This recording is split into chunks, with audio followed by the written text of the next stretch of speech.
sa Pilipinas. NBC Manila Broadcasting Company.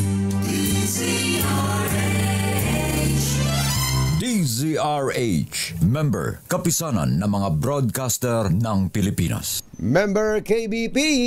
Oras! Eksakto, en punto. 6:03. Jerry Baja, Anthony Taberna, 2x2.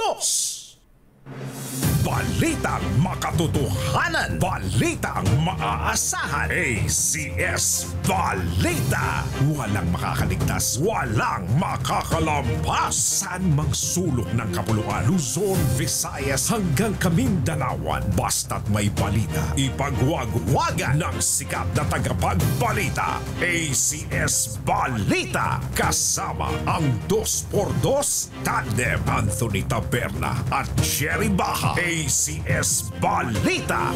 Ang programang ito ay hatid sa inyo ng ACS Manufacturing Corporation, ISO certified, maker of world-class quality Pride detergent.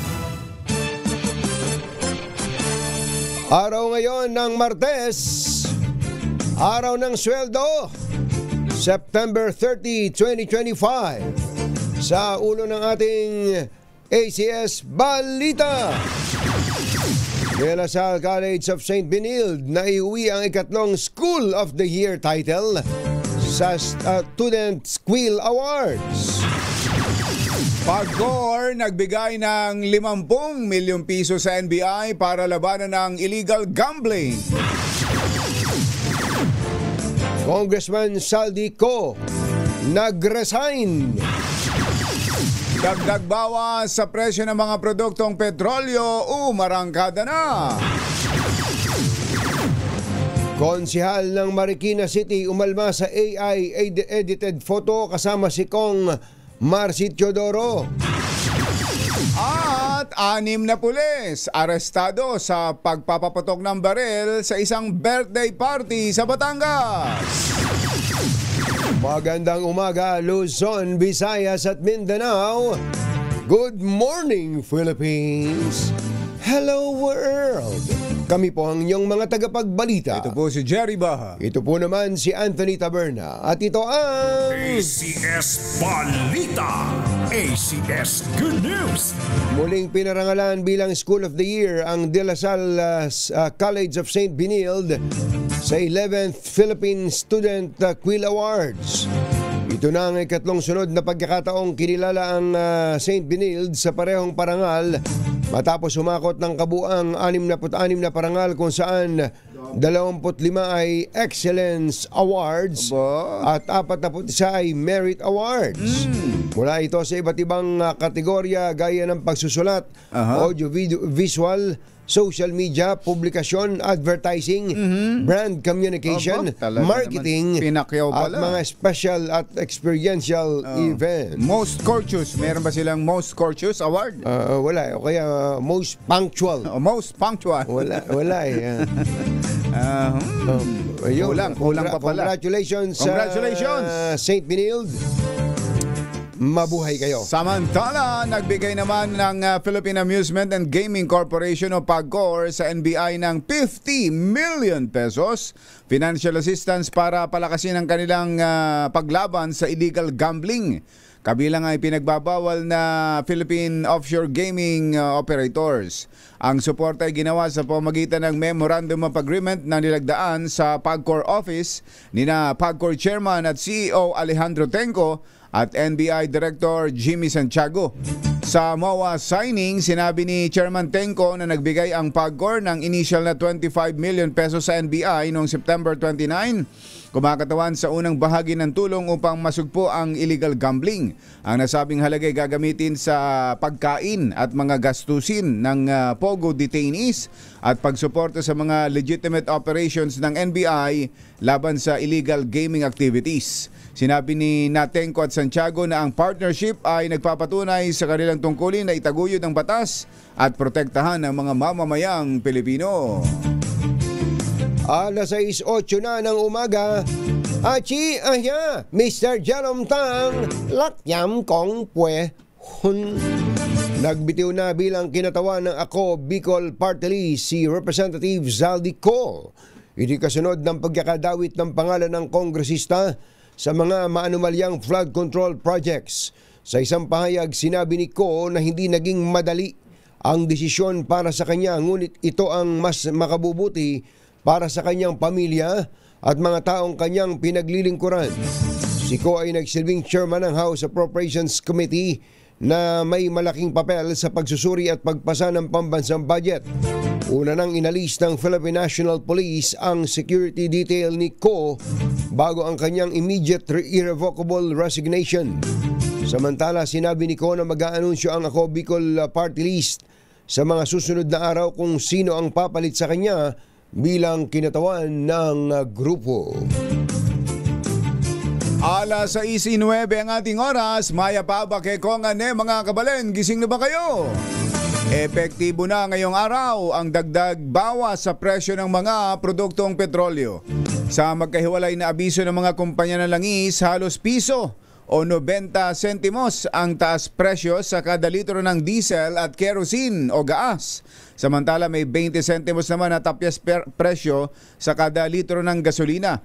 Ito ang kauna-unahang rollback sa gasolina matapos ang 6 na linggong sunod-sunod na price high. Alas 6:09 na ng umaga. CS Balita. Umalma ang isang konsihala ng Marikina City sa pagkalat ng AI-edited na larawan nila ni Congressman Marcy Teodoro. Tinawag ni Marikina 2nd District Councilor Jaren Feliciano ang naturang larawan bilang paninira, malisyoso, below the belt at malinaw na black propaganda. Sa isang FB post, sinabi ni Feliciano na isa itong kabastusan at pangiinsulto sa kanyang pagkatao na pinilalabas na may relasyon sila ni Teodoro. Babala ni Feliciano sa mga nasa likod nito, huwag gamitin ang kanyang pangalan sa pamumulitika lalo na kung ito'y para siraan si Teodoro. Pinagtanggol din ng konsihal ang mambabatas sa pagsasabing mataas ang kanyang respeto rito at naniniwalang kasinungalingan ang lahat ng akusasyon laban sa kanya. Ayun pala yung picture, nakahiyapos pala. Nakahiyapos, sa likod. Yan yung edited na AI. Tapos yung picture niya talaga na pinanggali, yan. Ayan, solo lang niya. Solo lang niya. Patingin nga RH-TV ng picture niya na solo lang. Ayan. Ay, talaga namang nilapitan niyo pa. I-zoom out niyo pa. ito pala yun. Ayan. May kurtina. Kurtina yung nasa loob. Pinalitan nila ng yung kurtina ng si Kong Marcy. Si Kong Marcy, Ayun. Matitrace pa ba kung sinong gumawa niyan? Baka si AI na yan. Baka pwedeng, yung nag-post, kumbatsero, pwede sigurong isuplong ninyo yan kay Secretary Martin Aguda ng DICT. Hindi. Delgra. Martin Delgra. LTFRB yun eh. Alas 6:11 ang ating oras. Maganda si Councilor, in fairness. Oo, maganda. Isa pa nga RH-TV. Isa pa nga. Ayan. Maalis kasi, lumalayo. Ayan, dyan muna. Di ba? Maganda siya dyan. Talaga. No filter, mother. No filter. Ayan. Alas 6:12, Engineer Tony Nanggel. Nakauwi na ba si Engineer Tony Nanggel? Dumating na. Kararating. Kararating lang. Engineer Tony Nanggel. Isang buwan pala siya dun eh. Tingnan mo nga sa atin sa New York. Buti nga kayo nakakauwi. Mabutit, nakauwi siya sa atin. Sa Nueva York. Kaya nasa Nueva Ecija na siya ngayon. 6:12 ng umaga. 6 na pulis Batangas ang inaresto dahil sa pagpapaputok ng baril sa isang birthday party ng kanilang kabaro. Diyan sa barangay San Benito, Lipa City. Nako. Naganap ang insidente noong September 25 na kaarawan ni Police Staff Sergeant Amargen Titular ng Taysan Municipal Police Station. Ilang residente ang nagsumbong sa mga otoridad dahil sa sunod-sunod na pagpapaputok ng baril at ito'y nakunan din ng isang FB live video. Meron ba tayo dyan? Meron ba tayo dyan? Live video niyan? Live video. Natagpuan sa mga lugar ang nagkalat na 71 basyo ng bala. Aba, matindi pala naman Matindi to. pala ang pinakawalan, ano? Ang totoo, 52 yan eh. 52. 72 yan eh. Nabawasan ng isa. Isa. Baka nawala yung basyo. O may nagbulsa para papareload. Pwede. 71 basyo ng bala mula sa 9mm pistol kasama ang 2 dud bullets at isang deformed slug. Tinan mo, nakuha pa yung ebidensya, no? Oo. 5 na sa mga pulis ang nasa custody ng Personnel Holding and Accounting Section ng Batangas Police Provincial Office habang ang isa ay pinag-ahanap pa. Tiniyak ni Ben Paul Kenneth Lucas. Sino si Ben? Hindi ko alam. Baka Jen. Baka General yan. ito. Si General Mother. Baka, Tiniyak ni... ang alam ko si Ben, kinanta ni Michael Jackson yan nung bata pa siya. Yung Ben. si Jen pala ito. Jen. Oy, Jen. Si General Paul Kenneth Lucas, Calabarzon Police Director, na ang kaso ng 6 na pulis ay kakaharapin ay ng may transparency, fairness and firmness. Ang mga pulis na sangkot sa indiscriminate firing ay pawang may ranggong sarhento, Aba! police staff sergeant, at naharap sila sa parusang kinabibilangan ng suspension o pagkasibak sa serbisyo. Napaigtad tuloy si Jen Diaz eh. Sabi niya, ako yan, Jen. General Diaz, magandang morning. Magandang morning. 6:14 ng umaga. Naimbagabigat kada kayo amin na po. Agring kayon, gising na. Pinag-aaralan na ng pamahalaan na itaas na hanggang 35% ang taripa sa bigas oras na matapos ang kasalukuyang import ban. Ayon kay Agriculture Secretary Francisco Tiu Laurel Jr., tinutukoy na nila ni Finance Secretary Ralph Recto at Special Assistant to the President Frederick Go kung magkano ang magiging taripa. Kabilang anya sa kanilang kinukonsidera ay 20%, 25%, Ilan? 25%, at 35% rice tariff. Umaasa ang kalihim na makabubuo sila ng desisyon bago matapos ang ipinatutupad na import ban. Nag-ugat ang hakbang sa pag-aray ng grupo ng mga lokal na magsasaka dahil sa murang presyo ng imported rice na nagpababa sa farm gate price ng lokal na palay ng hanggang 10 piso kada kilo. Aabot naman sa 18.7 million na halaga ng smuggled na sigarilyo ang nasabat sa magkahiwalay na anti-smuggling operations ng Western Mindanao Naval Command sa Basilan at Sulu. Sa ulat ni Commander Rear Admiral Constancio Arturo Reyes, naharang ng Naval Task Force 61 ang mga smuggled na sigarilyo sa Pandukan Island mula sa isang motorized boat. Kabilang dito ang 2.7 million halaga ng smuggled cigarette na naharang ng mga Navy personnel na sakay ng BRP Hermenegildo Yurong noong linggo sa bayan ng Haji Mutamad na may kabuang 440 master cases. Nasa pangangalaga na ng Bureau of Customs sa mga nakumpiskang puslit na sigarilyo at nakatakdang wasakin.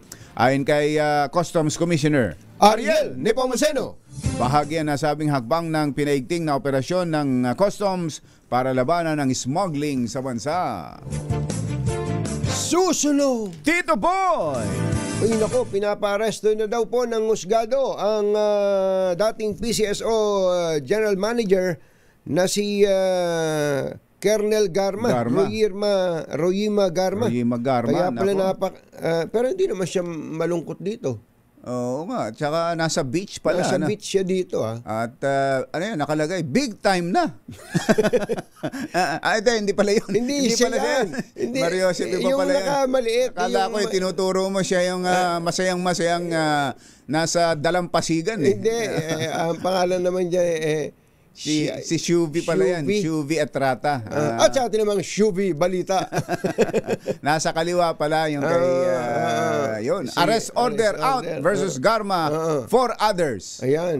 Yan po may kinalaman sa pagpatay dun sa dati nilang kasamahan.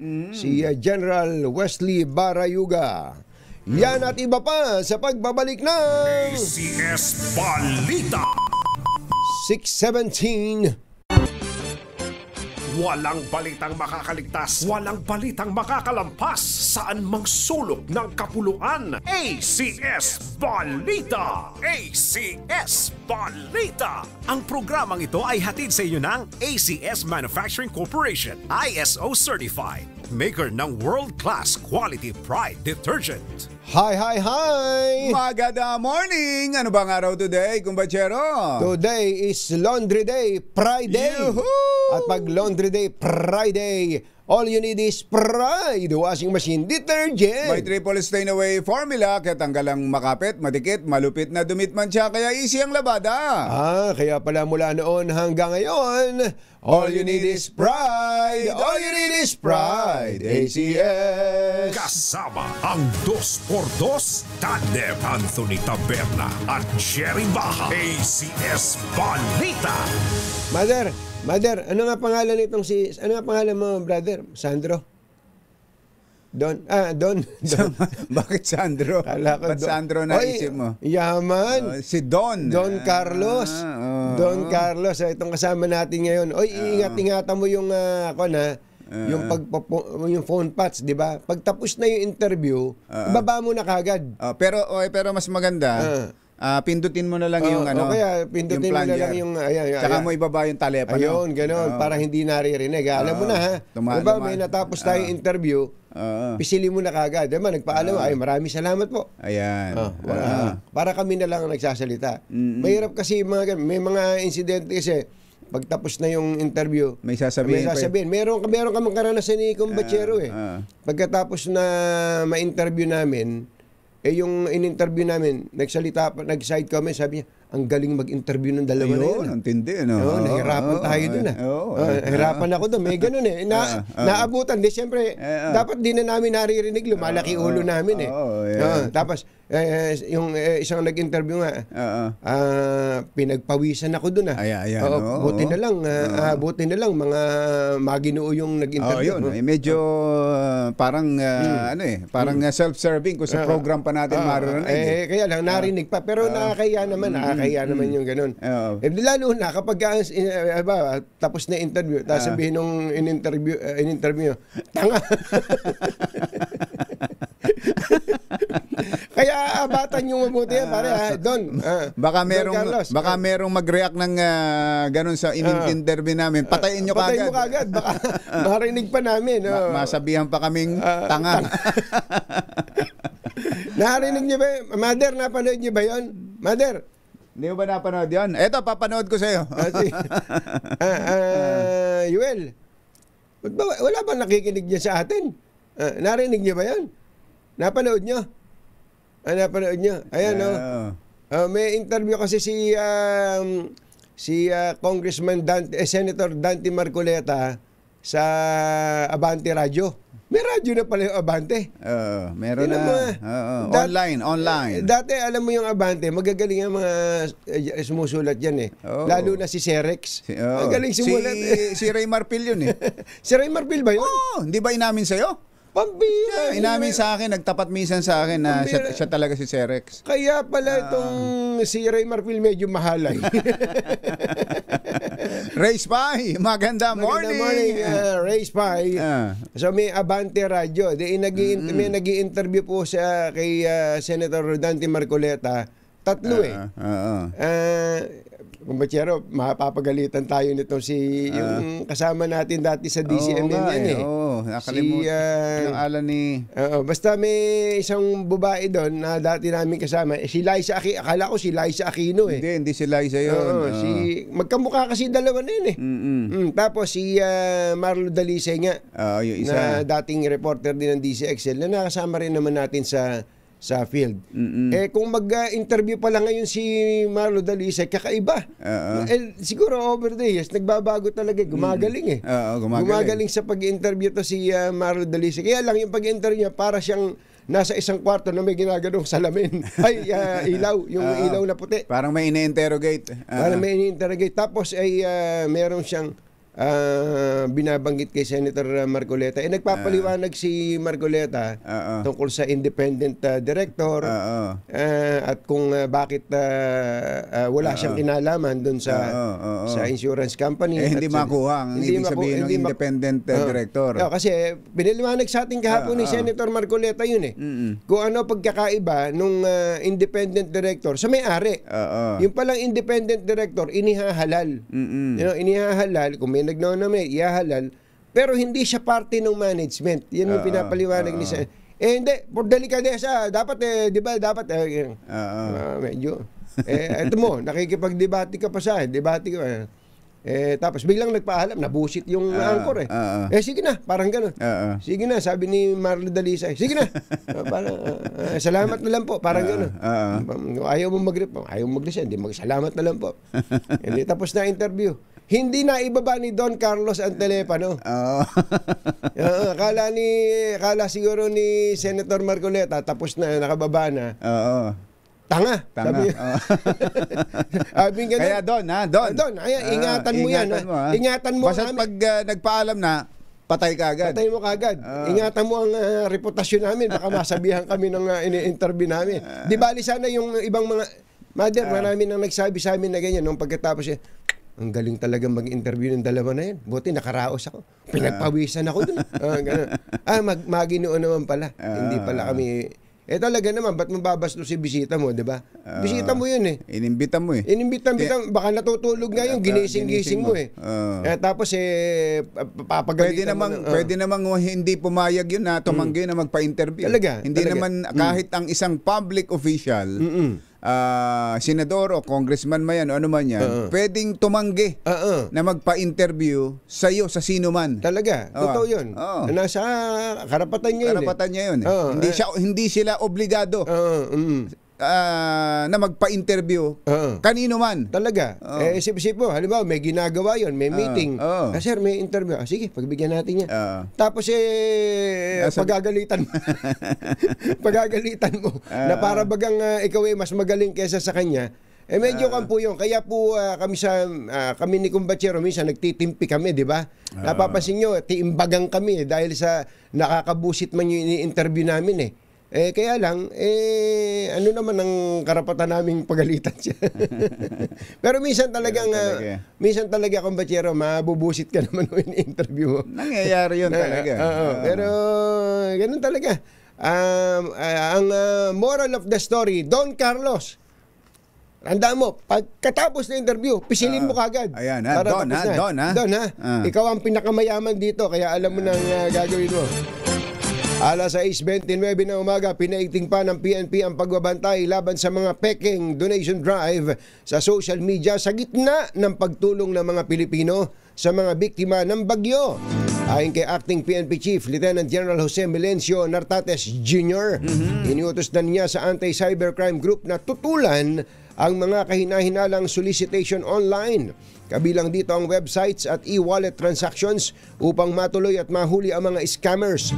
Paalala ng opisyal sa publiko, siguruhin mo ng beripikado at legit ang mga donasyon o donation drive bago magbigay ng tulong. Dagdag nito, kadalasan na ang mga lehitimong kampanya ay inoorganisa ng kilalang charity groups at mga may opisyal na anunsyo at verified social media pages at tamang bank accounts. Posibleng abuti ng isang buwan bago tuluyang maibalik ang supply ng kuryente sa lalawigan ng Masbate. Ayon sa Masbate Electric Cooperative, ito'y dahil 40% ng kanilang distribution lines ay napinsala ng bagyong Opong. Target ng Maselco na unahin ang pagsaayos ng mga linya ng kuryente sa Masbate City sa loob lamang ng isang linggo. Para naman sa ibang apektadong lugar, maaari niyang magtagal ng isang buwan ng power restoration depende sa tindi ng pinsala. Magdaraos ang DOH ng 2 araw na Family Health Fair sa Luneta, Maynila sa October 4 to 5, alas 5 o alas 9 ng umaga. Tinawag itong Pinasigla National Health Fair na layong itaguyod ang malusog na pamumuhay at maiwasan ang iba't ibang sakit ng pamilyang Pilipino.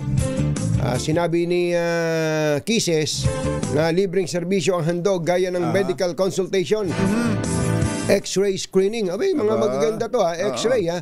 Tuberculosis assessment, HIV at cervical cancer screening at maging bakunahan. At maaari din po kayong sumayaw-sayaw dahil meron po doong Zumba. Yun ang matindi ron.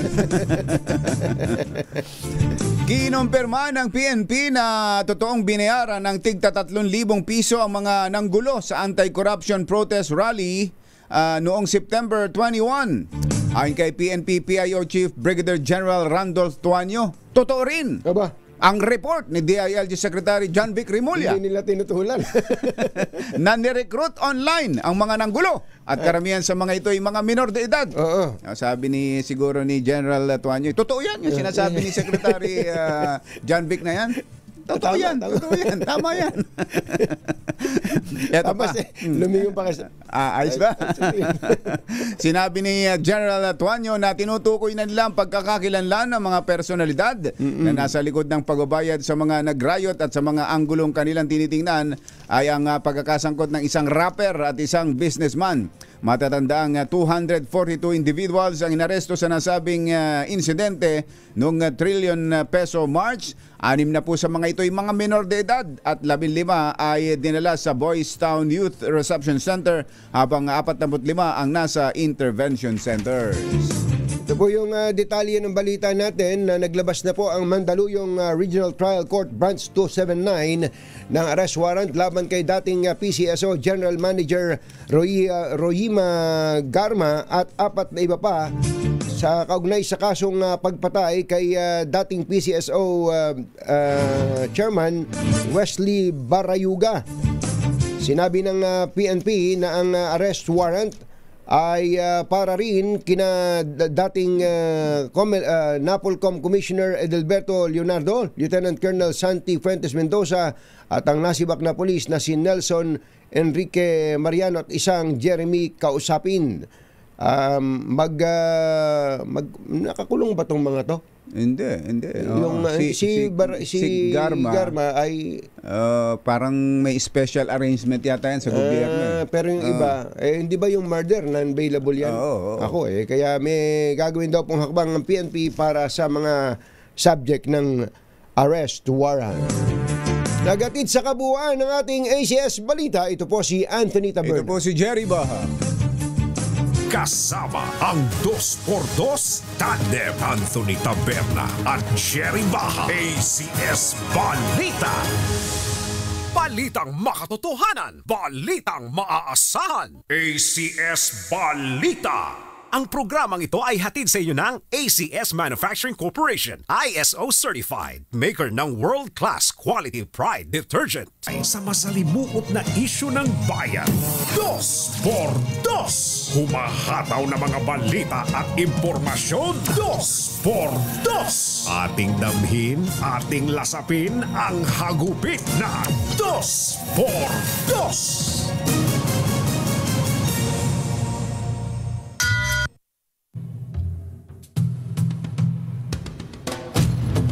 Sumiklab ang World War sa pagitan ni na dating Senate President Cheese Escudero at dating House Speaker Martin Romualdez. Nagugat ito sa privilege speech ni Escudero na inakusahan si Romualdez na nasa likod ng sarsuela sa mainit na issue ng anomalya sa flood control projects at ginamit ang pondo ng for later release ng mga mambabatas upang isulong ang impeachment case laban kay VP Sara Duterte.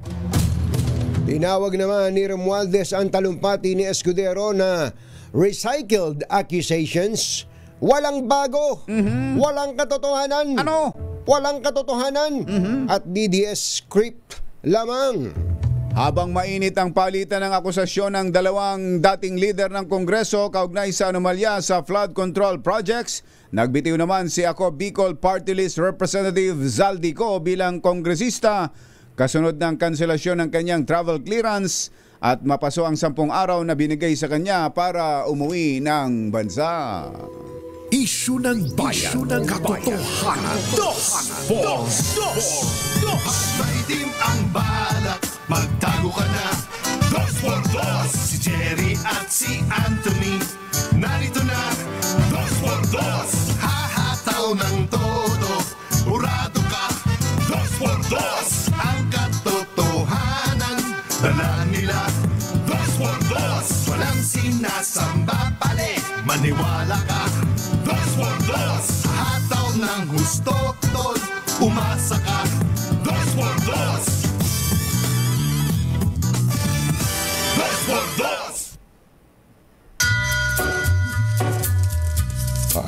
Hi. Maganda morning. Magandang umaga, bayan! Bayan! Ito po si Anthony Taberna. Ito po si Jerry Baha. Muli pong sumasa inyo ang 2x2 sa umagang ito ng Friday! Yuhuu! Kumusta po kayo mga textmates, mga text partners? Aha. Masaya ba ang mga misis? Excited na ba kayo? Aha, swell day. Sweldo po ngayon. Sana po ay meron pa kayong bigas. May mga 20 pesos pa rin bigas. Dapat, pero hindi available sa lahat. Yun yung ating hinihingi sa Department of Agriculture Total ubod ng dami ng mga bigas sa mga bodega ng NFA. Kaya sana iisipan ninyo na ipa-auction yung laon na bigas.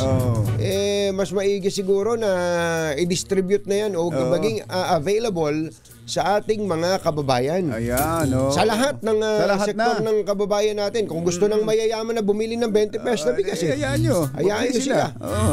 Kung gusto nilang bumili ng bigas na mas mababa ng konti yung quality kaysa sa jasmine rice o Japanese rice na kanilang kinakain. Diba?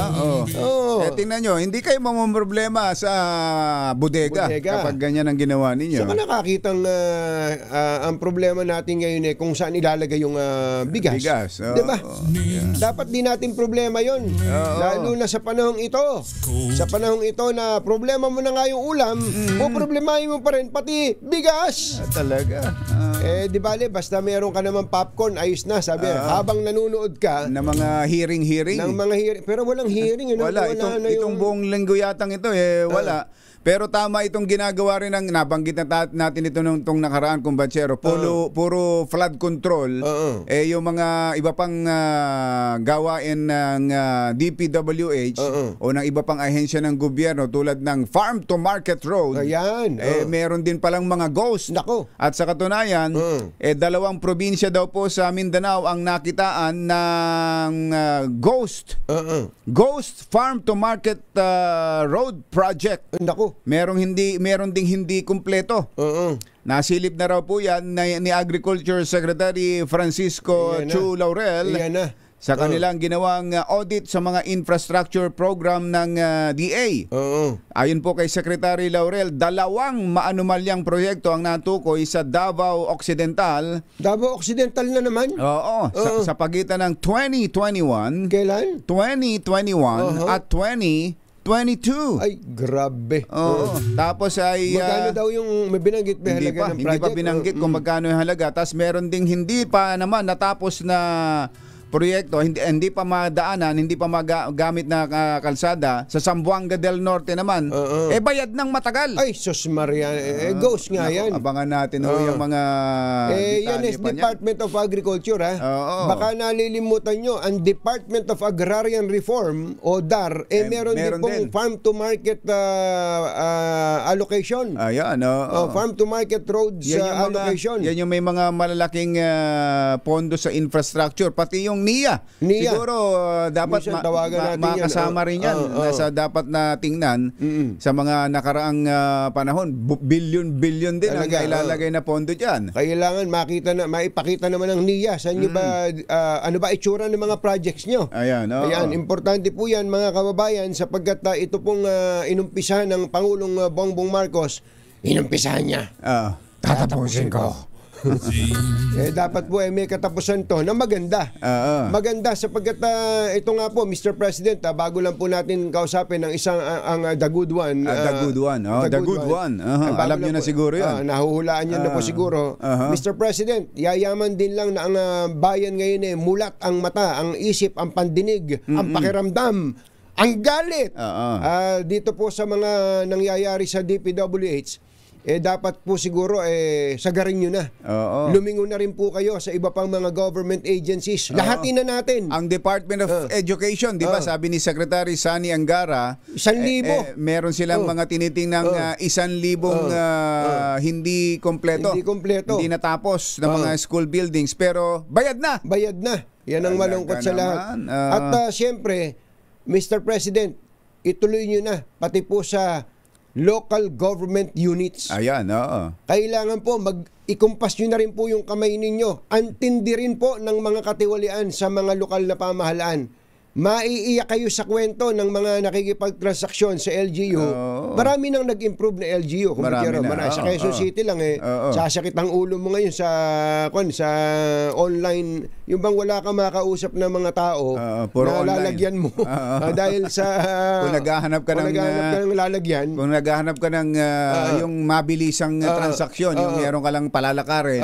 Medyo nahihirapan na raw ngayon yung mga sanay sa lagayan. Naghahanap ka ng Pixer. Pixer.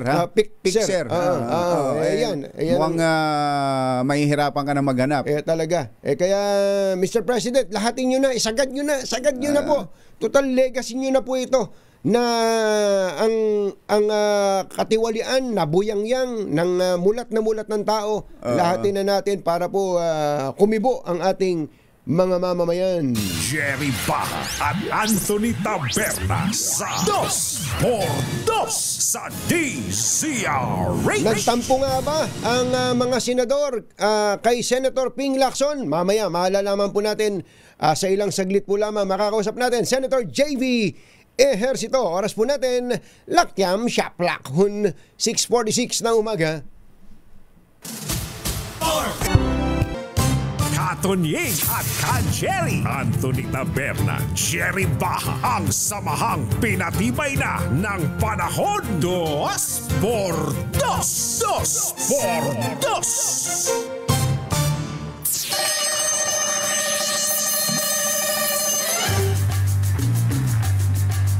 Kinandahan natin yung music.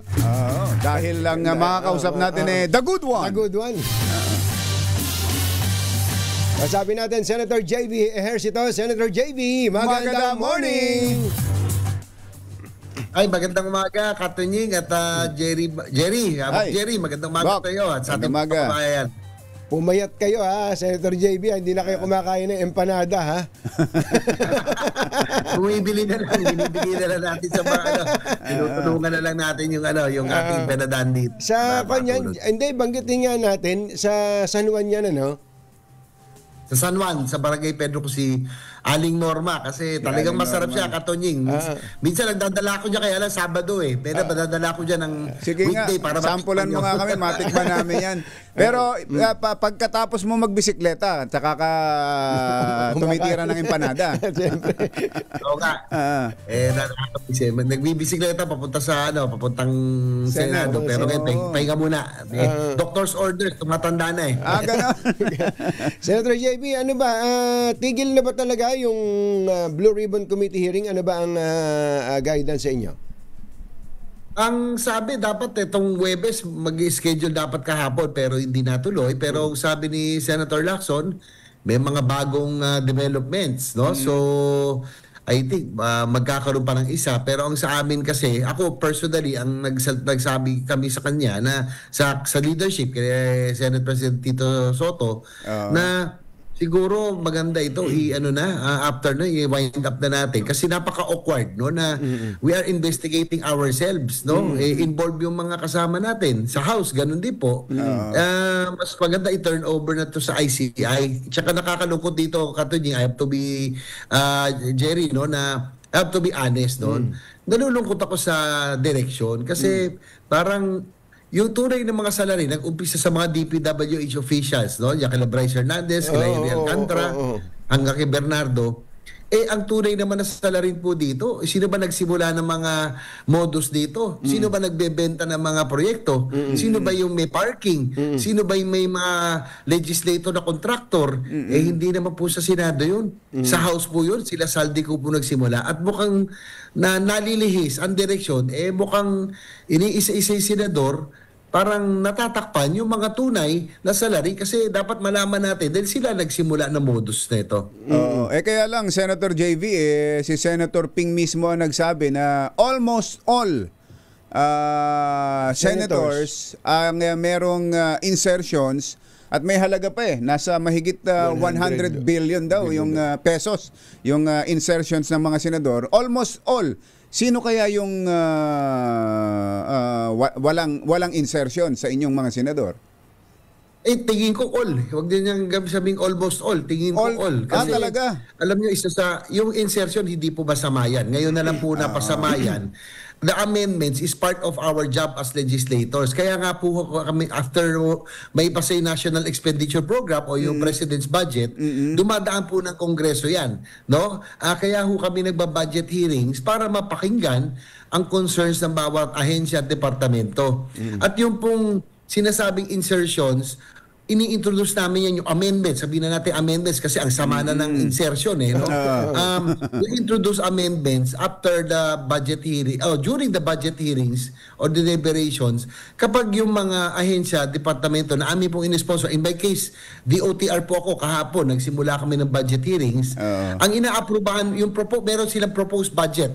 No? Halimbawa, para sa kanilang mga proyekto, yung mga railway, mga airports, at iba pa. Pero ang inaaprubahan ng DBM through the National Expenditure Program, ito lamang.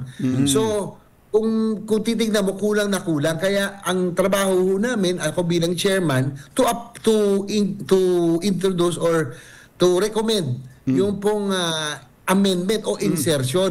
Halimbawa po yung DOTR, no, yung pong railway system natin, yung Metro Manila Subway System, North-South Commuter Line. Bagamat yan po ay loan from Japan, from JICA, meron ho tayong government participation, yung GOP na tinatawag. Nabawasan po yan na dati na ilagay sa program funds. Tinulak natin na mailagay sa program funds at mapundot kasi po nagkaroon ng delays sa payment na nakakahiya. No? So, halimbawa, airport naman po, idagdag natin yung mga airports. Meron tayong mga bagong airport natin na gustong ma-develop para po sa turismo at ekonomiya, yung Mati Airport, yung Camiguin. Hindi rin po nakalagay po yan sa National Expenditure Program. Pagkatapos po nitong ating budget hearing, I will recommend to put amendments. Maglalagay ako ng 200 million, 300 million na may pagkukunan na iba. In other words, sa akin po, Katunying, hindi lahat ng amendment ay tainted as long as there is no post-enactment intervention. Ayun, tama kayo doon. Ayun, ang problema po yata kasi, Senator JV, ako sang-ayon ako sinabi nyo tungkulin ng mga mambabatas na mag-introduce ng amendment na may pupuntahan na tama, na magandang proyekto, etc. Kaya lang yung pagkakabitaw yata ni Senator Ping nung linggo sa interview, para bagang almost all senators. Nung pala, sabi nyo ngayon, all senators Sabi nyo all. Namin kayo, all senators nung 19th Congress had insertions. Or amendments. Tama po. Sa tingin ko, halos lahat meron. No? Hindi. Tsaka sabi ko, dapat nasa pupunta sa tama. Tama po kayo, Katunying. Hindi. Sabi kasi ni Senator Ping, almost all. Pero sabi mo kanina, hindi almost all, kundi all. Senator JV. Ayun. Teka. Palagay ko po, kasi nag-attend naman lahat ng budget hearings. And ang siguro yung inaano niya, yung masama kasi, sa totoo lang, inabuso rin po talaga. Yung power of the purse, itong kaya nga po lumabas itong nakakalula sa totoo lang yung mga revelations nung lumabas yung mga ghost projects, yung mga substandard. Ang problema kasi ang narinig natin nagkaroon ng tara, nagkaroon ng parking fee.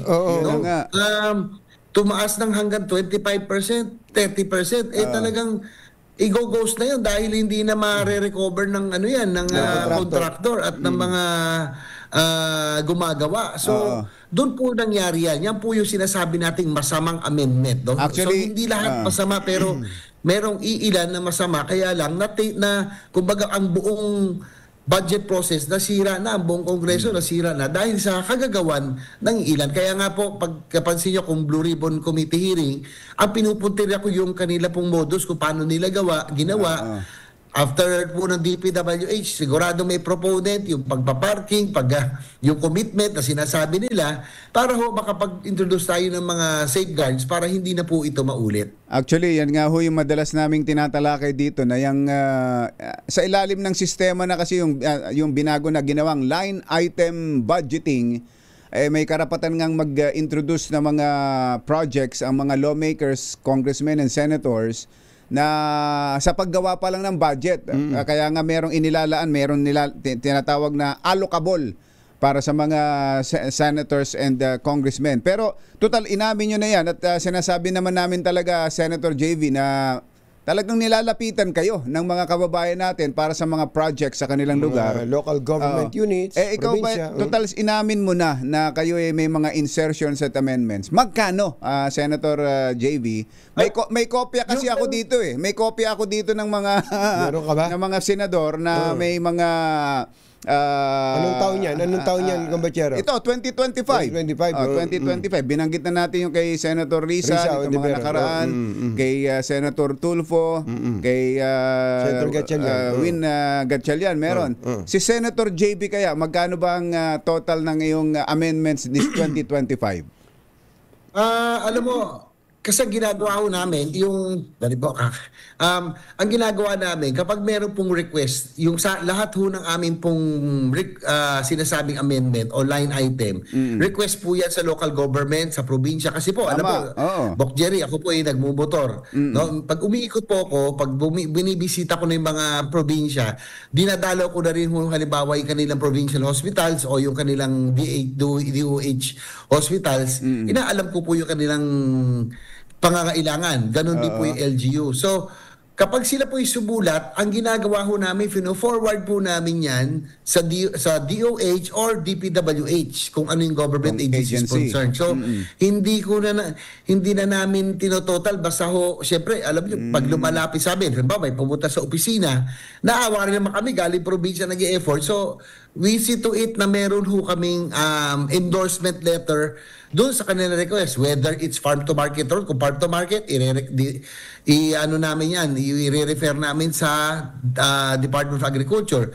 Pag yung po mga roads o mga multipurpose building, i-refer ho namin yan sa DPWH. Kaya nga pag lumalapit ho ang mga local officials sa amin, sinasabi namin, budget season na ngayon, susubukan namin. So, hindi ito pangako, suntok sa buwan kung ano po yung aprubahan, ano po yung maisama, then pasalamat po tayo. So, yun po, ang importante lang, walang post-enactment intervention. We only refer, basta wala kaming pakialam sa bidding, wala kaming pakialam sa contractor. Yun po ang importante. Meron po ba kayong flood control projects na kayo po ang nag-introduce na amendments o insertions? Ay, may mga nakalusot din ng ilan nung hindi pa naman ito mainit. Siyempre, may nagre-request kung totoong lehitim mo naman na request. At chinek naman po namin. Sa awa naman ng Diyos, meron sa Pandi, nasa 70% na pong natapos. Meron din sa Negros yata or somewhere na nagawa din naman po. Kasi hindi naman ho namin alam kung anong sitwasyon sa lugar nila. Request ho ito ng LGU officials. So, pino-forward ho namin. Pero mostly ang talagang ini-endorse namin multipurpose buildings and more advocacy kung health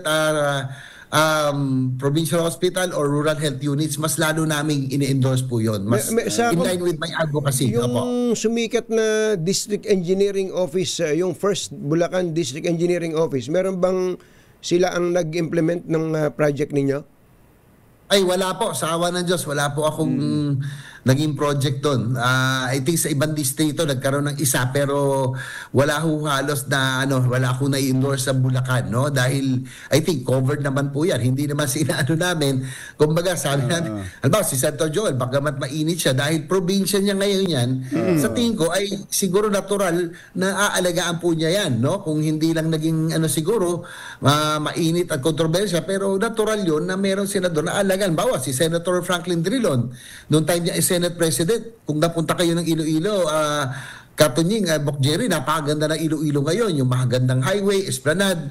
Dahil po sa amendment at intervention po ni Senator Dilo, kumbaga dapat may maiwan ka rin sa iyong mga lugar. So kami naman may constituencies, syempre pag may nagre-request, we will forward to the agencies. Yun po, hindi yung kami mismo magdidikta na meron kaming pondo no na sinasabi no. Yun po, ako ang ginagawa ho namin sa opisina, we endorse to the proper agencies po. Sa mga projects ninyo na yon, Senator JB, meron bang ang gumagawa mga contractors na itong mga nababanggit, Diskaya, Wawaw, Sims at kung ano-ano pa tsaka itong 15 yung top 15 contractors?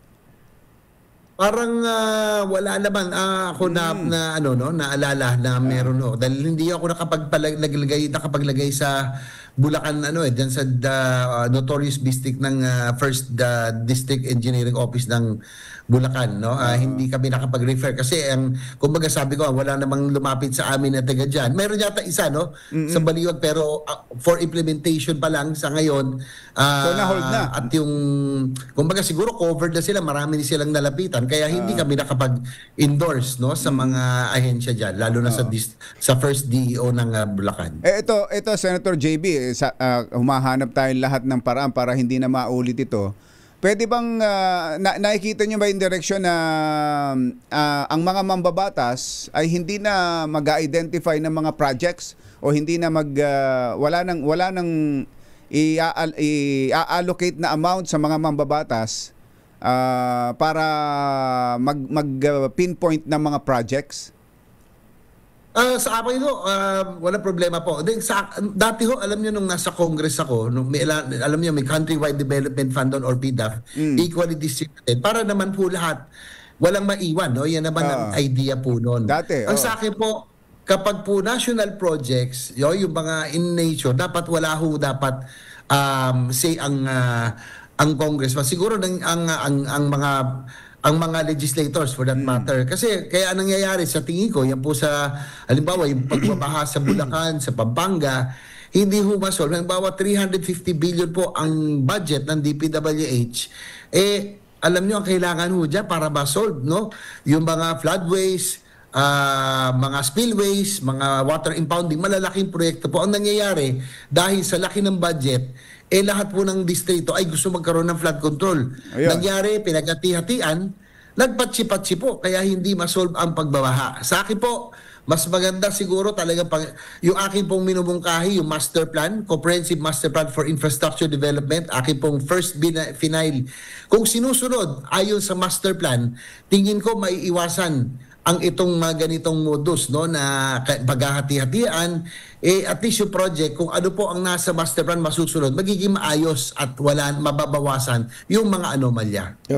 Ako po alam niyo naman nagpo-programa din kayo dito sa DCRH kaya alam niyo pagka sumesenyas yung technician commercial no. Sinesenyasan na kami ngayon no. Okay, Senator JB, dalawang tanong na lang.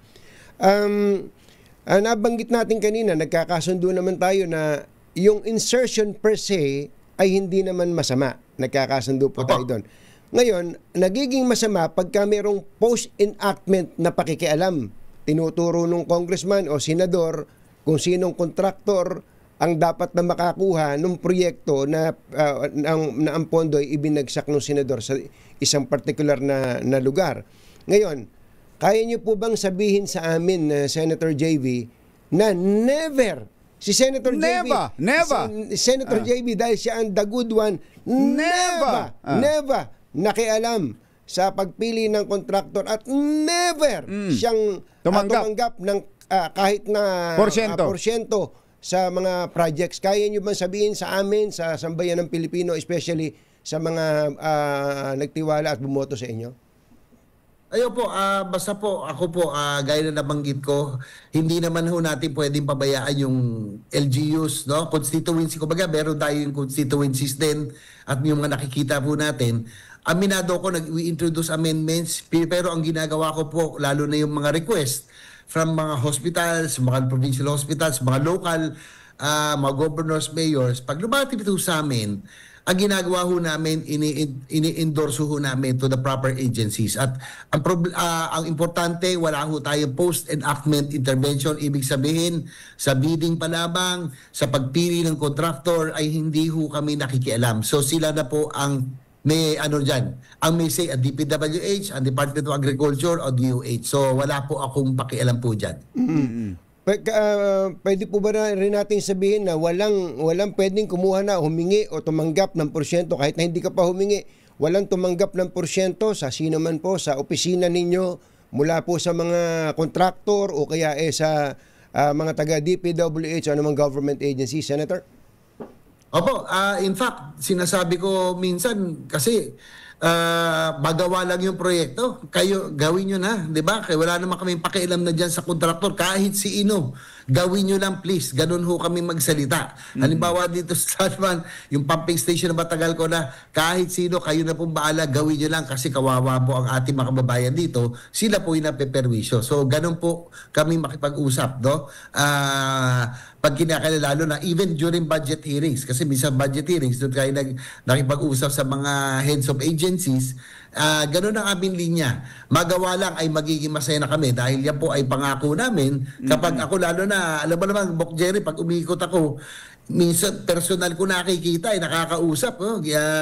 Yung mga local officials, iba't officials, pag ako ay nagmomotor, kinakausap ko na rin sila, giikot ako, kaya nakakahiya naman na wala akong maibigay sa kanila o may offer kapag sila po yung nagre-request. Sabi ko, susubukan natin. Kapag na-aproban, syempre, malaking bagay na sa akin yung fulfillment na sa amin. Halimbawa po, sandali na, Katonying, Bok Jerry, yung pong malaking ospital po sa Isabela, yung Southern Isabela Medical Center, napakalaki yun, no? Yung PJ Garcia po sa Nueva Ecija na napakalaki, ng chairman ng Committee on Health, naglagay tayo 300, 400 million. Yung sa Galyaris po, sa Bohol, napakalaki, halos 2 billion na every year ho yan. Proud ho ako dahil ako po ang nag-introduce ng amendments at wala ho ako hindi ko nakausap ang sino mang kontraktor ng mga malalaking ospital na yan. Opo. Last na lang po. Totoo po ba na nagkaroon ng caucus kahapon at nagkalabas na samaan ng loob kay Senator Ping, yung the manner how he mentioned about these insertions, yung 100 billion insertions? Well, siyempre, kailangan natural kasi parang ang lumabas talaga.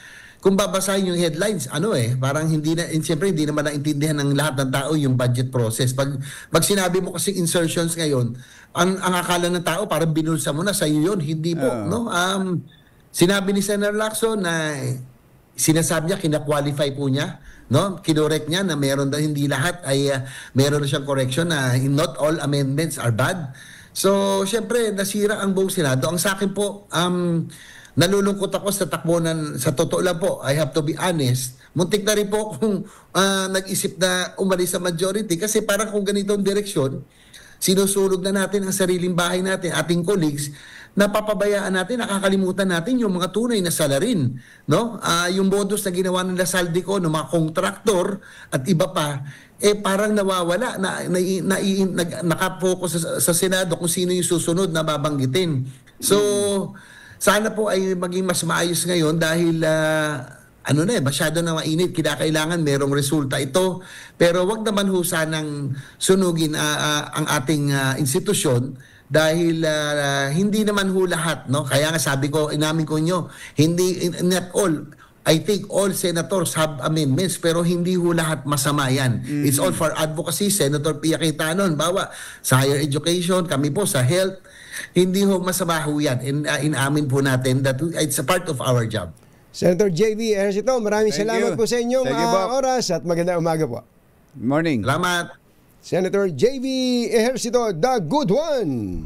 Ang tao lang ang takot sa dalawang to. Kaya kung maitim ang balak, magtago ka na. Anthony Taberna, Jerry Baja, 2 por 2. Engineer Tony Nanggel, 7:12 na pala.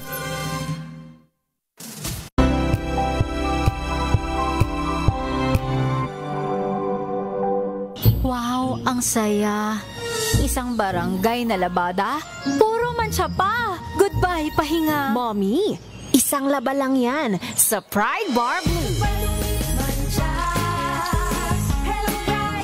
May powerful stain-away enzymes na malupit sa dunit mansya. At di masakit sa kamay. Isang laba lang yan. Hello, pahinga!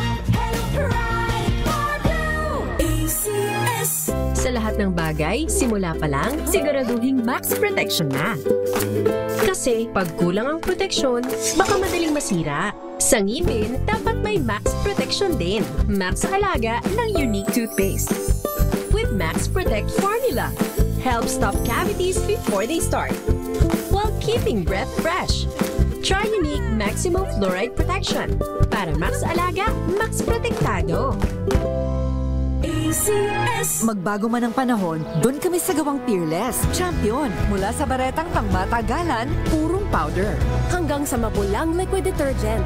Kaya sa labahan, Champion! Tapat na walang katapat.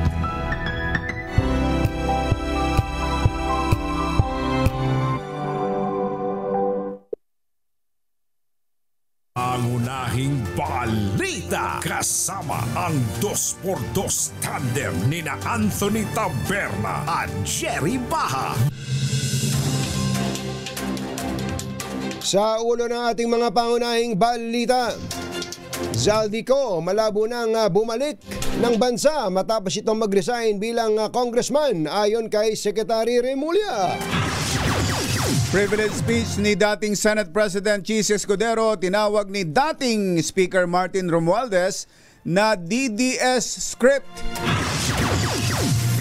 Puro dati to Dating PNP Chief Asurin itinalaga bilang ICI advisor kapalit na ni dating advisor Mayor Benji Magalong. Arrest order laban kay dating PCSO Chairman Garma at 4 na iba pa sa Barayuga killing inilabas ng korte. 2 dalagita na rescue, 3 bugaw arestado sa Cebu. At lalaking nag-viral at sumisigaw na ibaba ang presyo ng fishball. Sa kasagsagan ng trillion peso march, nakalaya na. Magandang umaga, Luzon, Visayas at Mindanao. Good morning, Philippines. Hello world! Kami po ang inyong mga tagapagbalita. Ito po si Jerry Baha. Ito po naman si Anthony Taberna. At ito ang... Pangunahing balita. Nakalaya na ang lalaking nag-viral sa social media noong trillion peso march na tinawag bilang si Fishball Warrior o Alvin Karingal sa tunay na buhay. Ito matapos arestuhin ng pulisya si Alvin dahil sa paglabag sa Public Assembly Act. Naging viral sa social media si Alvin dahil sa kanyang panawagan na ibaba ang presyo ng fishball. Kikiam. Kwek-kwek. Kwek-kwek. At iba pang street food sa kilos protesta laban sa korupsyon. Una nang nilinaw ng nanay ni Alvin na hindi fishball vendor ang kanyang anak. Pero mahilig lang ito sa street food at may sakit ito sa pag-iisip. Samantala, 2 minor de edad na babae ang na-rescue habang arestado naman ang 3 bugaw sa magkakahiwalay na operasyon sa Toledo City, Cebu. Nadakip sa isang KTV bar sa Barangay Poblasyon ang 26 anyos na babaeng suspect dahil sa pambubugaw sa 15 anyos na dalagita kapalit ng sa halagang 2,000 piso. Sa hiwalay na operasyon, na-aresto sa isang motel sa Barangay Luray ang mag-live-in partner na nambubugaw ng 17 anyos na dalagita sa halagang 2,000 piso rin. Itinurn over na mga biktima sa City Social Welfare and Development Office habang naharap naman sa kasong human trafficking in person ang mga suspect. Iniutos ng korte sa PNP na arestuhin si dating PCSO General Manager Royina Garma at 4 na iba pa.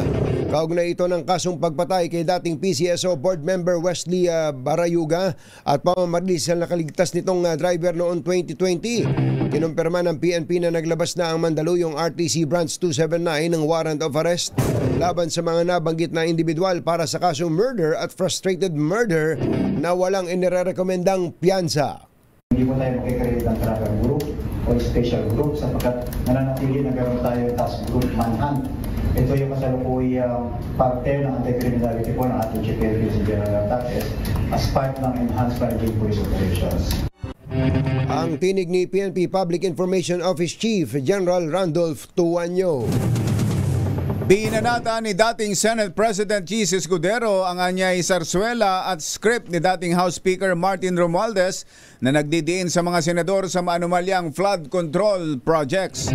Sa privilege speech ni Escudero sa Senado, diretsahang pinangalanan nito si Romualdez bilang utak umano ng paglimas sa kaban ng bayan sa pamamagitan ng ghost projects at iba pang proyekto. Panawagan ni Escudero sa taong bayan, huwag magpatangay sa script at sarsuela ni Romualdez kung nais lumutang ang katotohanan at mapanagot ang tunay na may kasalanan. Hindi ako matatakot banggitin ng paulit-ulit ang kanyang pangalan, Martin Romualdez. At ipaglalaban kong ipatawag at imbestigahan si Martin Romualdez at lahat ng kanyang mga kasangkot at kasama.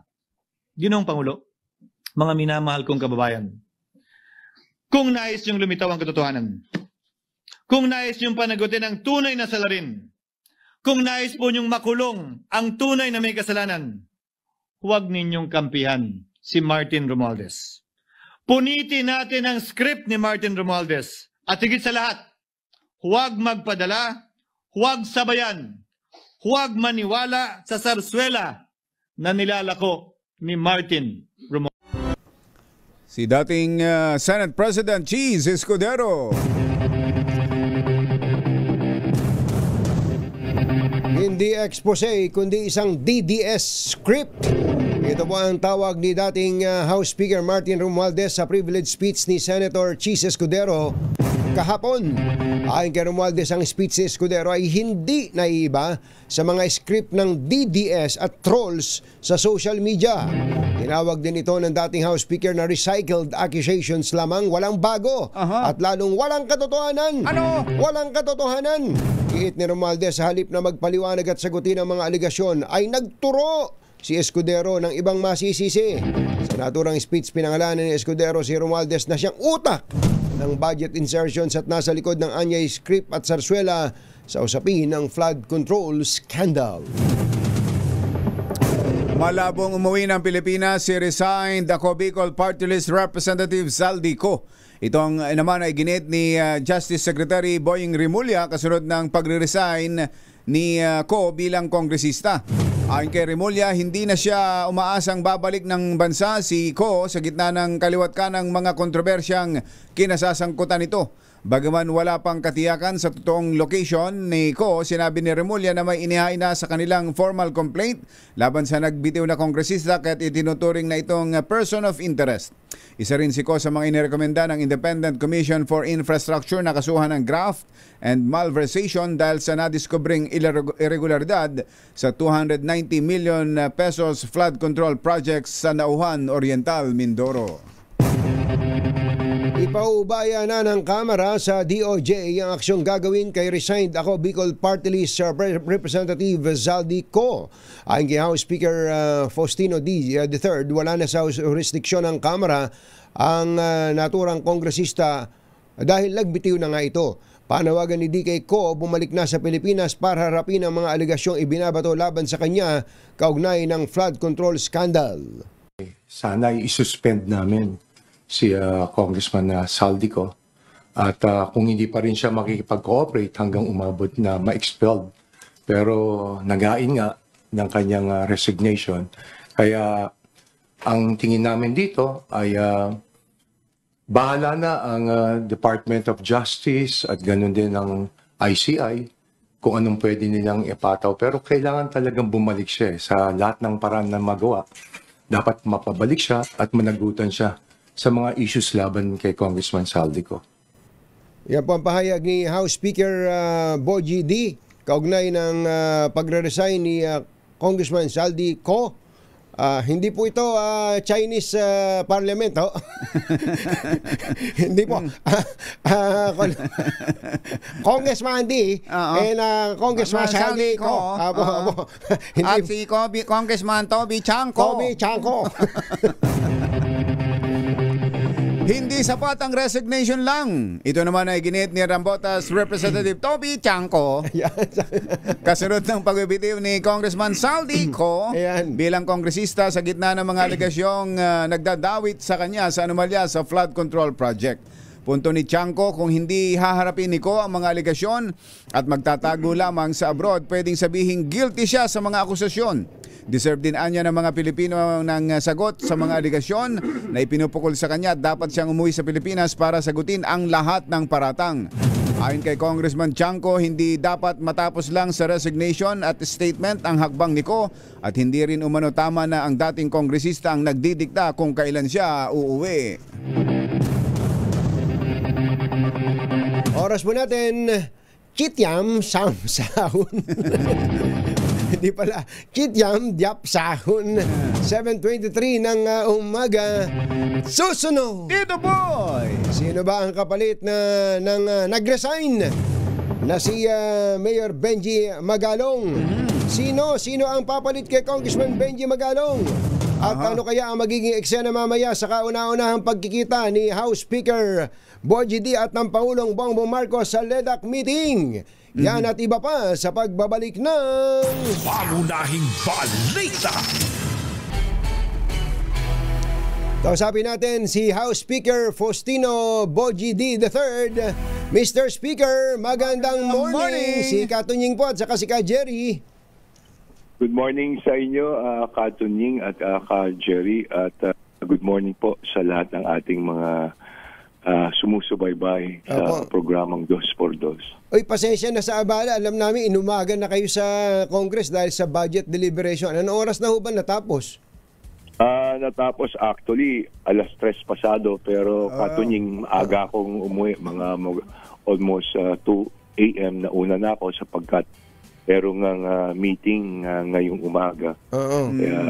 Kaya naman, ang ating mga member ng House talaga naman pong makikita nyo nakatutok. Tinitiyak na maipasang na transparent ang ating pong budget for 2026. Ano po bang timetable nyo dyan sa pagpasa ng budget? Kaya po ba within the week? Hindi siguro. Pero ang schedule ng hanggang schedule ng break aabutin na October 12. Pero tinitingnan pa namin. Sa ngayon nga makikipag-konsulta kami para sa ganun baka mag-extend pa nga kami ng another week para matiyak lamang na maipasa ng mabuti yung ating budget for next year. Magbe-break kayo ng October 10? October 10. October 10. So ang gusto nyo ay kung hindi matatapos ng October 10 hanggang October 17 na kayo, ganon? Yan pa ay hindi pa napapag-usapan ng gusto, pero kung kinakailangan mag-extend for another week ay kung kailangan yun ng ating gagawin, kailangan siguro mag-extend nga ng for another Ano week. po bang napansin yung pagkakaiba dito sa deliberation nyo ngayon compared before? At least sa plenary deliberation sa po. gitna ng kainitan sa flood control projects. Siyempre, yung naipawi na flood control na nagkakalagang 255 million ay ngayon ay nailagay sa mga priority na programa na tutugon para sa ating mga paghamon para sa ating mga kababayan. Na ilaan ito, karamihan ay napunta sa Department of Education, ang DOH, ang zero billing. Kung makikita nga ninyo, isa sa malaking napuntahan, pati yung PhilHealth. DSWD. Ganun din sa DSWD. Meron din tayo sa Department of Agriculture at ibang bahagi pa. Ang dami palang nakinabang doon sa flood control projects na natabas doon sa DPWH. Napunta ngayon sa mga proyektong kakailanganin natin kasi ang laki ng shortage natin talaga sa school buildings. Ganun din yung programang zero billing, kaya talagang dapat malagyan ng pondo ito sapagkat ang laking bagay nito, ang laking tulong ito sa ating mga kababayan. Pero tuloy pa rin, Speaker, ang karapatan o power ng mga legislators, kayo sa inyo, mga congressmen, na mag-identify ng project sa kanilang mga distrito. Yun yung nandun naman sa aming NEP yung National Expenditure Program. Yan lang talaga yung lahat ng mga related sa mga merong mga flood control project ay nawala. No? Pero may mga lugar kasi na talagang kailangan talagang malagyan din ng flood control. Si Secretary Vince Dizon ang nag-identify nun kung sino yung talagang pwede lang malagyan kasi kompleto yung studies nun, kompleto yung program of work, yung mga ganung mga bagay. Pinag-aralan talaga. Then, yes, napag-aralan mabuti. Sa pag-cooperate nga sa UP, yung NOAA, para ma-identify yung mga talagang prone sa flood. Sa pag-identify po ng mga projects, meron ho bang limitation o range ang mga congressmen? Magkano po ba sa regular congressman? Magkano po ba sa party list? Hindi ko kabisado kasi alam mo, palikbayan tayo sa Kongreso.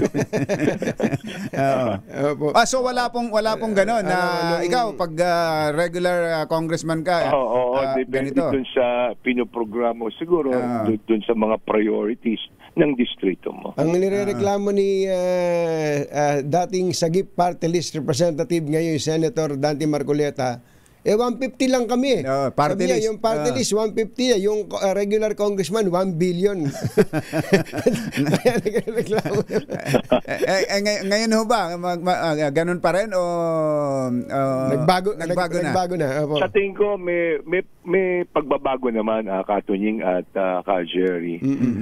Lalong-lalo na sa pag-allocate ng mga pondo ng ating mga member ng House of Representatives. Ngayong araw po na to, tama po ba, Mr. Speaker, first time na magkakaroon ng LEDAC na kayo po ang speaker? Yes, tama ka, Katunying, ngayong umaga yan. Kaya nga tayo ay naghahanda na rin para sa ganun umarap sa LEDAC meeting maya-maya. Nakapag-meeting na po ba kayo ng presidente after you assumed the speakership? Yes, nakapag-meeting kami pero saglit lamang.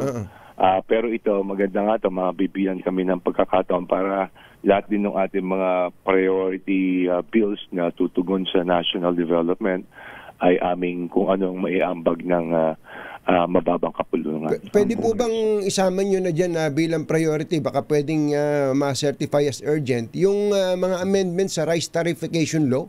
Kasama yan. Actually, kasamang isang tatalakayin yan. Kapag nung last Saturday, nakauwi ako sa probinsya namin sa Isabela. Alam mo naman ng Isabela, known sa kanyang agriculture. Talagang lungkot na lungkot kami dahil nga nakipag-dialogue ako sa ating mga farmers. Maraming mga daing. Ating mga farmers talagang tinamaan kami sa dami rin ng mga importation. Kaya naisipan din namin siguro ang isang maisulong, dapat meron din tayong floor price para sa ganun maproteksyonan natin yung ating mga farmers sapagkat sobrang mura. Dumating pa yung time na ang bilihan nila nasa 8 pesos lang. Ang kapital para makabawi sila at least mga 16 pesos hanggang 18 pesos para makabawi sa isang hektare ang kapital nila. At lumalabas pa na yung darak nga, mas mahal pa. Mas mahal pa yung darak kaysa sa palay. Pesos, kaysa dun sa palay. Kaya talaga nakakalungkot ito. Kaya nga, ang isa sa mga lumabas sa dialogue namin, kahit yung mga seed subsidy, fertilizer subsidy, kung maaari cash na lang din ibigay sa kanila para sila na mismo ang pumili. Isa sa mga budget na isama natin, Katunying, Jerry, itong naglaan tayo ng pondo na magbibigay tayo ng cash assistance sa 1 million. Ayokong pangunahan sana. Sige po, magandang balita po yan sa ating mga farmers. Sige po. Pangulo, no? 1 million farmers magbibigay po tayo ng cash subsidy at maliban doon, meron po tayong nakaalalay na crop insurance para ito yung alam niyo naman ang crop insurance anytime na pagka meron tayong calamities, may mga bagyo, ito yung isang paraan para makabangon yung ating mga farmers. Kaya kailangan yung mga ganung support na nakita namin. Mr. Speaker, yung pong 1 million farmers, magkano po ang cash subsidy na ipinopropose ninyo? Ang proposal namin per farmer? Ang proposal namin ng una ay sana 10,000 cash assistance. Dahil sa higpit na kung yung ating very tight na yung ating budget, so naging 7,000 per... actually, dati ng programa ng ating Pangulo ito, dinadagdagan lang natin so that mas maraming makinabang natin mga farmers at fisher folks. Magsisikapan pa na, may ilang araw pa naman, baka may pagkuha ng pang-iba. Baka may flood control pang mapagkukunan. Sige. Tuloy naman, nag-uusap pa rin naman kami ni si Secretary Vince Gomez at Dizon kasi. Ang talagang nag-identify nitong lahat kung ano yung pwede pang, kung may sobra pa na nakikita nila na disallowed na mga project, siguro doon pagpupunta. Doon kukunin. Opo. Teka, sino po si Vince Gomez? Vince Dizon. Yun yung aking doktor eh. Yung aking ortho-doctor. Vince Dizon ba? Vince Dizon. Kumusta? Teka muna, wala na kayong power kay ang Congress ngayon, kay Congressman Saldico dahil nag-resign na. Oo nga. Dahil sinagad namin yung aming oras na ibinigay sa kanya ng September 29.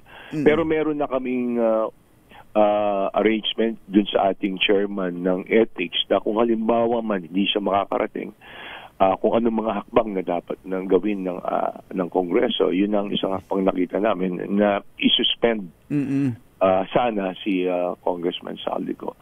Pero sa isang banda, nagbitaw na siya bilang congressman. Yung tinatawag nating interparliamentary courtesy na aanyayahan siya sa Senado, bukas na. And plus, mas magiging maluwag din ang Department of Justice, Secretary Boy, na habulin ng gusto si Saldico, si dating Congressman Saldico. At kami naman, full cooperation to make sure na talagang dapat managutan si Congressman Saldico. By all means, dapat makauwi siya rito at sagutin yung mga paratang na ibinabato sa kanya. Ang tindi ho ng banat kahapon ni dating Senate President Chis Escudero kay dating House Speaker Martin Romualdez, yung dalawang dati. Parang dating ulo. Sumagot naman si Speaker Romualdez at inupakan naman si Chis. Paano ho ba ito? Ito ba'y magtutuloy-tuloy sa ganitong bangayan ng dalawang kapulungan ng Kongreso?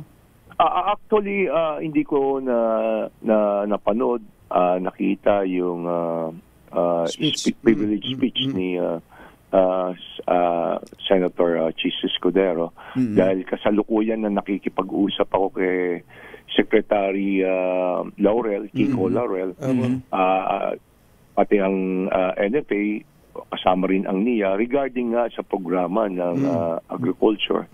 At habang hindi pa sila na isasalang, nag-usap-usap kami kung paano namin matutulungan yung ating mga farmers dahil alam nyo naman, hindi lang sa Isabela, kundi maraming bahagi ng ating bansa na naapektuhan nitong dami ng mga importation dito sa ating bansa. Kaya naman, yun ang napagtuunan ko ng pansin kahapon. Siguro sa dalawang banda, parehas naman silang may karapatan kung mag-depensa kung ano man yan. Pero siguro sa kanilang usapin na lang yan kung ano yung nagiging problema na yan. Saka sana kung meron mang problema ngayon, dahil bago naman ang mga leadership ng both houses, ay mas maganda ang relasyon, Mr. Speaker. Sana nga bumalik yun at unang-una ang priority namin ngayon talaga na maibigay ang maganda, malinis, transparent, accountable na budget para sa ganun ng ating mamamayan ay makita. Dapat nga magkaroon ng sistema. I think ang DICT sana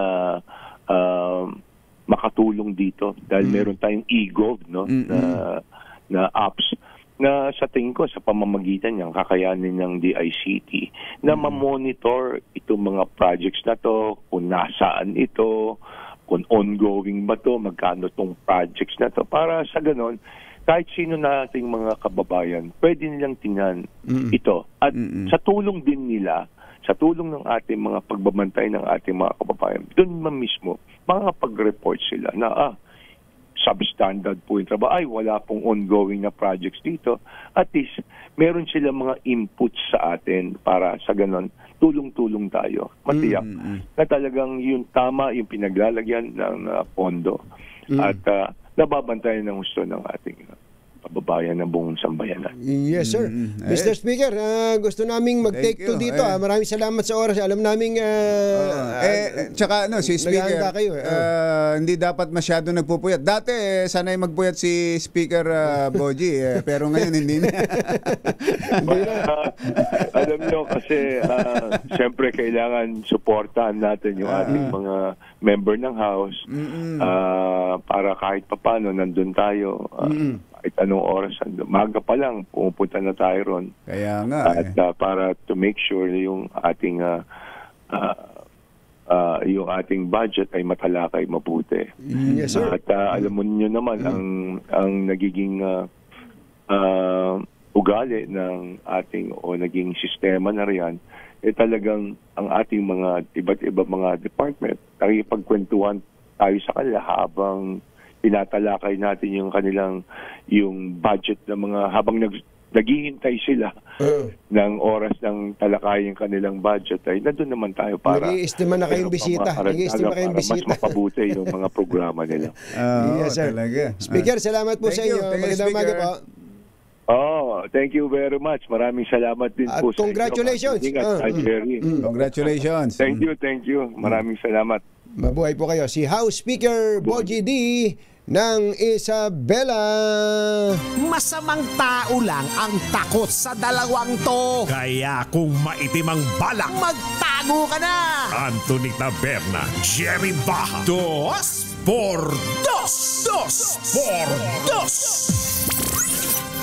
Binabati pala natin ng happy second wedding anniversary. Sino?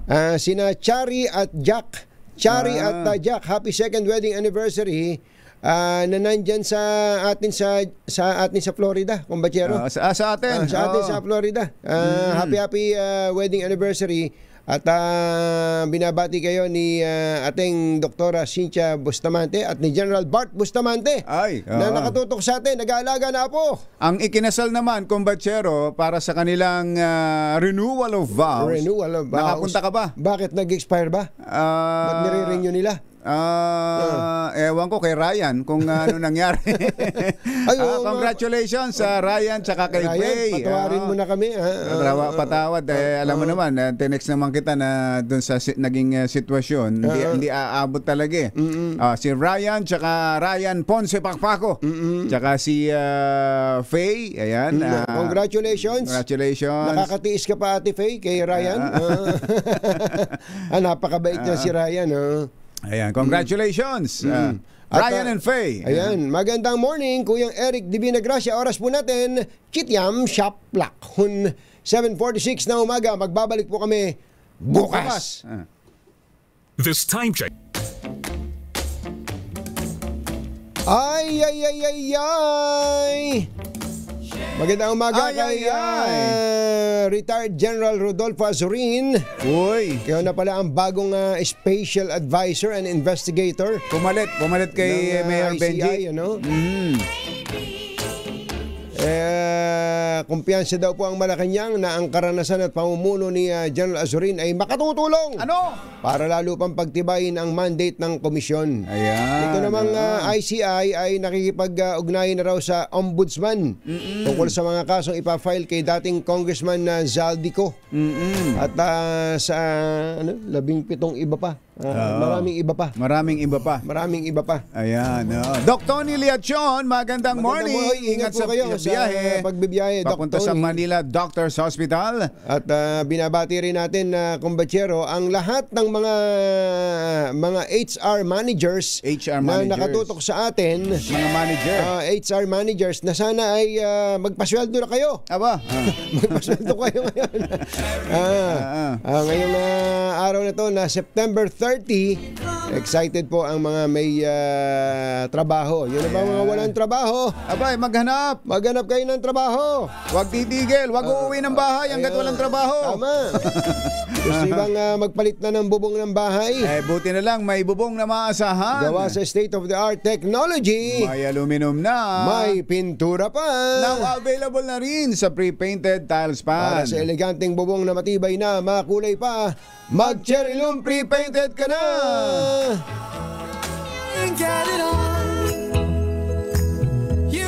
Uy, may isang pagtutuwid lang po kami ni Kumbatsero.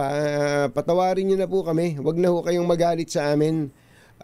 Kahapon po kasi ay nabanggit namin yung ito, documented naman to Documented? Tungkol sa insertion, ano? Ang nabanggit po ni Kumbatsero kahapon ay may insertion si Senator Risa Ontiveros. Totoo po na meron. Totoo po na meron. Ang halaga po ay 3.035800 billion. 3,035,800,000. Ang nasabi ko lang na flood control kasi medyo anliliit kasi ng mga letra nasa total of 500 million. Hindi pala. Hindi po. Nung nagtototal po kami, basahin natin. Meron pong 100 million sa Santiago, Isabela. Meron pong 75 million, tigsi 75 sa Mungkada, Tarlac, Paniki, Tarlac, Mayantok, Tarlac, at San Manuel, Tarlac. Ayan. Di magkano na yun? 100 plus 300, 400. Tama ba? 300 yung tigsi 75 na apat. Tapos may isang 200. Hindi, yung binasa ko muna, 100 sa Isabela, tapos 300 sa Tarlac, 400 na. 400. Tapos meron po sa Sorsogon na 40, 20, 100. Magkano na? 100 pala. Magkano na? 400. 100 plus 300, 500 na. 500. Tapos meron pong 50,000 sa Cebu. 50,000, 50 million sa Cebu. 50 million sa Cebu. Tapos 200 sa Bukidnon. So 750. 750. So yun po ang aming pagtutuwid. So 750 million, 750 tama. 750 million ang flood control. Out of the 3 billion insertion ni Senator Risa Ontiveros. Ayon sa mga document na atin pong nahawakan. Tinitingnan ko naman yung kay Senator JV. Kay Senator JV. Dahil sa baka sabihin nyo, in-interview namin tapos ngayon nakita ko na Kumbatsero. Nakita mo na ba? Nakita mo na. Ang insertion ni Senator JB ay 3.83 billion. So 3,831 million. Mas mataas siya ng konti kay Senator Risa. Kay Senator Risa ay 3 billion 3. Ito 3.8 billion. Mga 800 million ang lampas.